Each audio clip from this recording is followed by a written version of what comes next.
Sinepju graudiņš, vārds katrai dienai.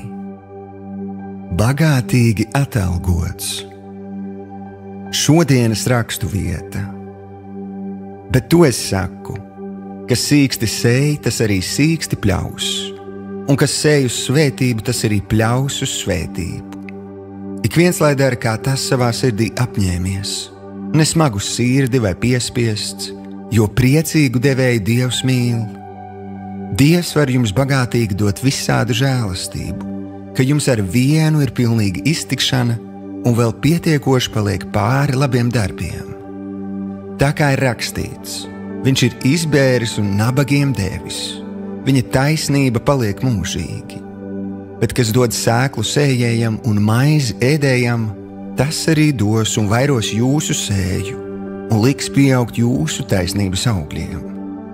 Tad jūs būsit bagāti visās lietās katram labam darbam, un tā mēs panāksim, ka Dievam tiks dota pateicība. Jo šis kalpošanas darbs ne tik vien novērš svētīgo trūkumu, bet ir arī pārbagāts ar daudzām pateicībām Dievam. Redzēdam jūsu sekmīgo kalpošanu, tie slavē Dievu par jūsu paklausības apliecinājumu Kristus evaņģēlijam.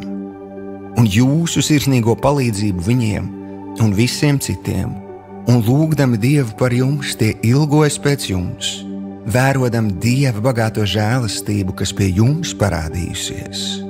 Bet paldies Dievam par viņa neizsakāmo dāvanu. 2. Korintiešiem 9. nodaļa, 6. līdz 15. pants. Šodienas pārdomas. Zemkopībā sēja vienmēr ir pirms pļaujas, un tā ir pašsaprotama lieta. Dievs mums māca, ka šis princips darbojas ne tikai ar augu sēklām, bet arī ar mūsu finansēm.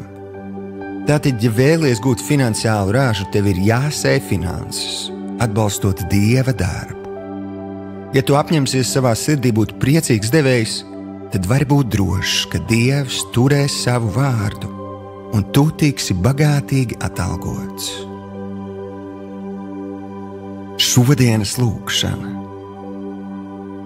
Tēvs, paldies, ka nodrošini mani gan ar sēklu, gan ar maizi tā, ka vēl paliek pāri labiem darbiem.